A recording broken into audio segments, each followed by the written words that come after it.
जय हिंद मित्रों, हमारे यूट्यूब चैनल स्टडी विद शरण है, इसमें आपका स्वागत है। आज पत्र में हम पढ़ेंगे कार्यालय आदेश। इसके पहले हमने क्या पढ़ा था, जो डिस्क्रिप्शन में लिंक आपको मिल जाएगा, सरकारी पत्र, अर्ध सरकारी पत्र या शासकीय पत्र, अर्ध शासकीय पत्र, उनमें अंतर क्या है, उनका फॉर्मेट क्या है, उनका उदाहरण कैसे है। इसमें भी हम वही चीज़ देखेंगे कि कार्यालय आदेश क्या होता है, कार्यालय आदेश क्या है, ठीक, परिभाषा मतलब इसकी क्या होती है, इसकी विशेषताएं क्या हैं,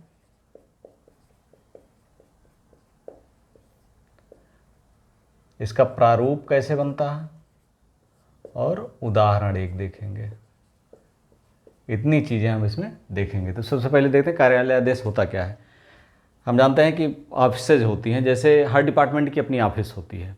जैसे मान लिया शिक्षक हैं तो बीएसए ऑफिस क्या होती है, बेसिक शिक्षा अधिकारी, ठीक है।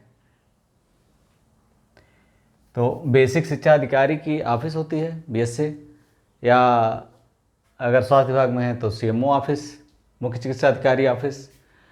अब बीएसए के अंतर्गत जितने भी विद्यालय होते हैं या उनका इस्टेब्लिशमेंट होता है, जहाँ भी ब्लॉक कार्यालय होते हैं, तो सारे बीएसए के अंतर्गत आते हैं। तो कोई भी किसी का भी अगर ट्रांसफ़र करना हो, अगर किसी का स्थानांतरण हो,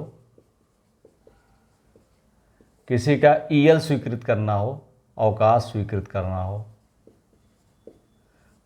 किसी को प्रतिनियुक्ति देनी हो या अटैच करना हो,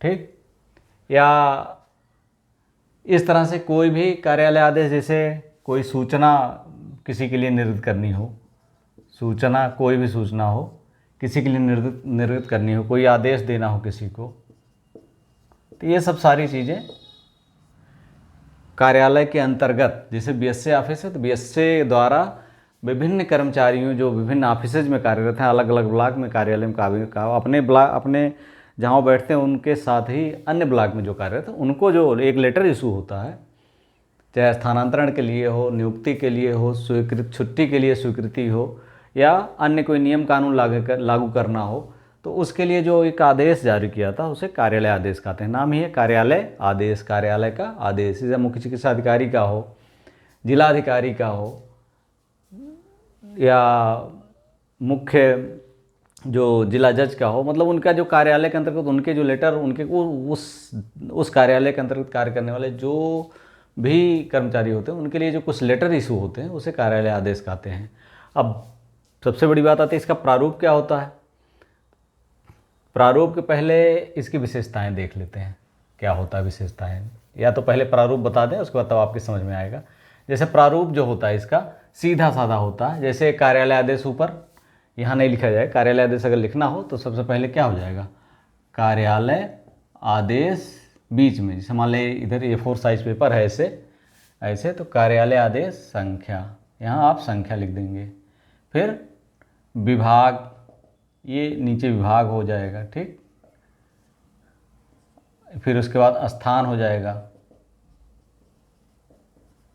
इसके बाद दिनांक हो जाएगा, और फिर ये फॉर्मेट में कार्यालय आदेश यहाँ लिखेंगे, कार्यालय आदेश। सीधा सीधा होता है कि आपको सूचित करना है,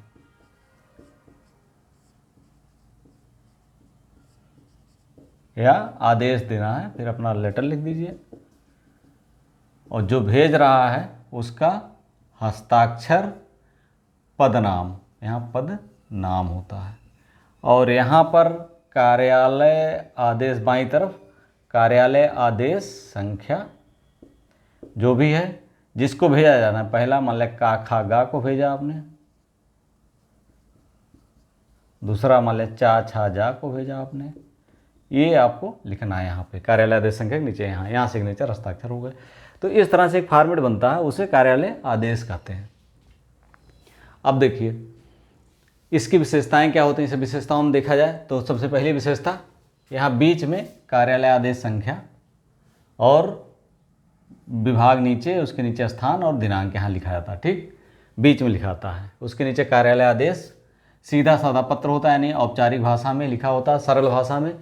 फिर अगर दूसरी बात किया तो ये सूचित करना है, 2 लाइन में उनको बता देना है कि आपका अवकाश स्वीकृत हुआ कि नहीं हुआ, या आपको कार्यालय में क्या करना है, कार्यालय में कोई नियम लागू हुआ उसको कर देना है। इसके बाद जिसने भेजा है उसका हस्ताक्षर और पन्ना में हो जाएगा, ये उसकी विशेषताओं में है। और कार्यालय आदेश संख्या यहाँ लिख करके, मान लें काका को भेजा गया काका को, चाचा को भेजा गया चाचा को। तो विशेषताओं में ये होता है, इसमें कोई जैसे अगर हम कार्यालय ज्ञाप, एकदम कार्यालय ज्ञाप भी ऐसे होता है,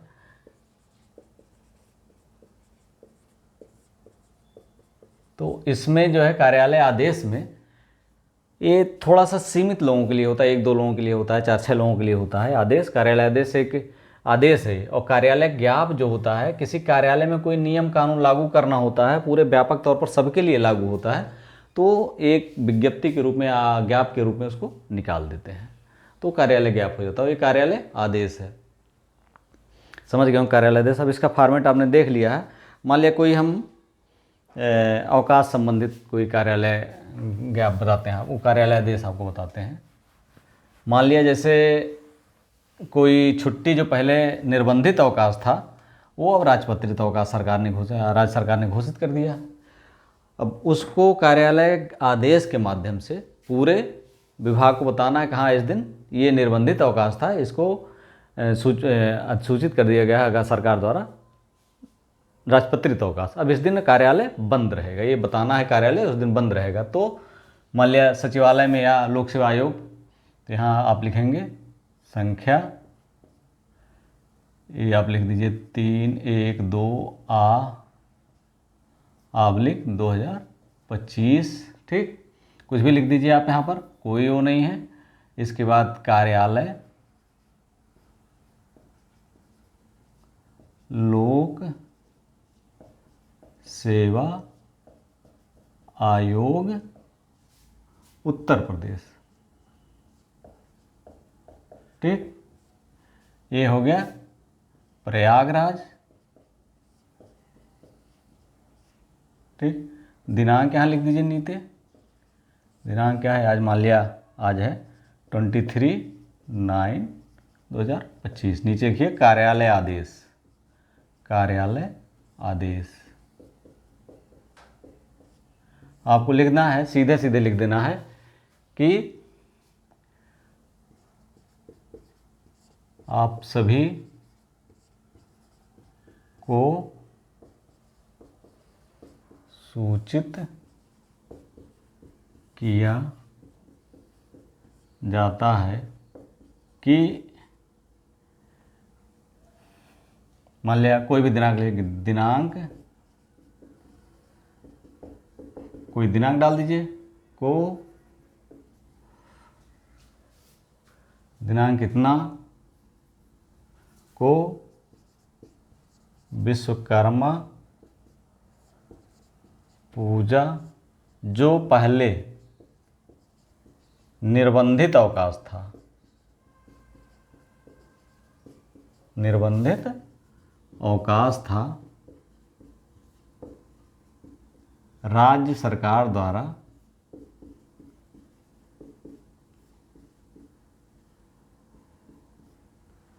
राजपत्रित घोषित कर दिया गया, राजपत्रित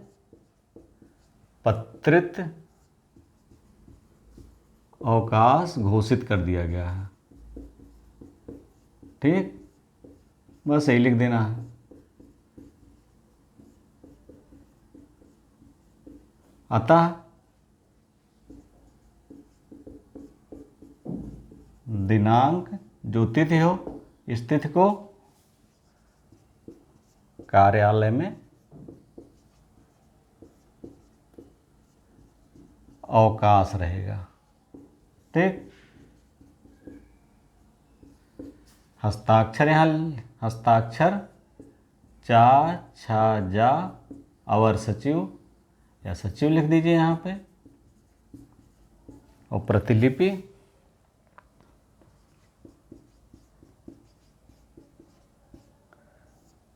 ठीक सेक्शन अफसर को दे दीजिए, अनुभाग अधिकारी, ताकि अपने विभाग में सब लोग बता दें, ठीक। तो इस तरह से कार्यालय आदेश हो गया। अगर मान लीजिए छुट्टी किसी को लेनी है, छुट्टी स्वीकृत हो गई तो ये बता दिया जाएगा अब श्री इतना ने अवकाश श्री काका गाग ने के प्रार्थना पत्र के क्रम में उनका, सीधे लिखना, श्री काका गा के प्रार्थना पत्र के क्रम में उनका दिनांक कोई भी डेट इतना से इतना तक 11 दिन का निर्बंध अर्जित अवकाश स्वीकृत किया जाता है। और अगर श्री काखागा अपने अवकाश पर ना जाते तो अपने पद पर बने रहते, उनका अवकाश के दौरान पता ये रहेगा। उसके बाद हस्ताक्षर स्वीकृत करने वाले अधिकारी का पदनाम लिखना है और प्रतिलिपि उनके अनुभाग अधिकारी को और दूसरा प्रतिलिपि श्री काखागा को, बस इतना ही कर देना है। अब यहाँ ध्यान रखना है कि जिनके लिए भेजा जाएगा उनको प्रतिलिपि इस तरफ बाईं तरफ करनी है और जो हस्ताक्षर होगा दाहिनी तरफ होना है और 2 लाइन लिख देना है। तो ये सीधा सीधा ये हो गया कि जैसे मान लिया एक पत्र लिखना हो, आपको मैं बता दूं, इसको आपने देख लिया होगा, कार्यालय आदेश मान लिया इसी को ही हम कर देते हैं, बस खाली एक छुट्टी वाला बता देते हैं। छुट्टी का अवकाश मान लिया किसी का स्वीकृत हुआ है तो ये ऐसे लिखा जाएगा, श्री मान लिया किसी को निर्बंध अर्जित अवकाश स्वीकृत हुआ है तो श्री का, जिनका भी नाम हो, का नाम लिखना नहीं रहता है, काखा, देखिए पत्र में कोई भी नाम लिखना नहीं है, ध्यान रखिएगा, पत्र में नाम नहीं लिखा था। तो काखागा चाचाजा ABC, मतलब ABC ना लिखिएगा, हिंदी में है चूँकि, काखागा चाचाजा इसे लिखिएगा, श्री काखागा के प्रार्थना पत्र के दृष्टिगत उनका दिनांक कोई डेट दे दीजिए इतना से, या दिनांक मान लिया आज 23/9/25 से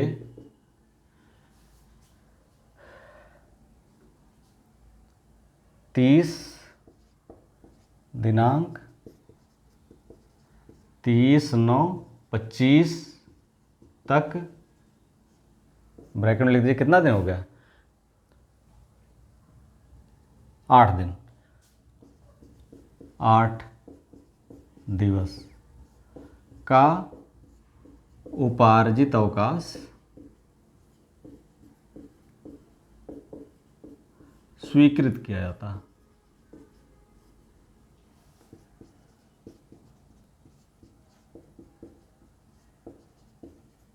यदि श्री काखागा अवकाश पर ना जाते तो अपने पद पर बने रहते। ठीक, अब यहाँ हस्ताक्षर मान लिया चा छा जा जो भी हैं, ये मान लिया अनुभाग अधिकारी को स्वीकृत करना था, अनुभाग अधिकारी या सचिव कर दीजिए, उप सचिव, सचिव, और यहाँ प्रतिलिपि जो भी स्वीकृत अधिकारी हो, प्रतिलिपि किसको करना है,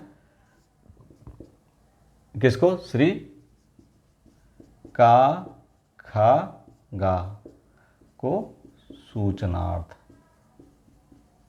ठीक, ये हो गया उनका पत्र। तो इस तरह से अगर कार्यालय आदेश बहुत आसान होता है, अगर लिखना हो तो इस तरह से आप लिख सकते हैं। समीक्षा अधिकारी, सहायक समीक्षा अधिकारी का जो मुख्य परीक्षा है, PCS मेंस की मुख्य परीक्षा में जो सामान्य हिंदी का पेपर है उसमें पत्र एक महत्वपूर्ण भूमिका निभाता है, ये आपके मार्क्स बढ़ाता है। और RO का मेंस तो बहुत ही इम्पॉर्टेंट है ही है, उसके लिए ठीक ठाक नंबर के आ जाते हैं ड्राफ्टिंग वाले पेपर में, 100 नंबर ड्राफ्टिंग में, उसमें 24 नंबर दही पत्र ही होता है। वीडियो अच्छा लगा, like subscribe and share. Thank you for watching.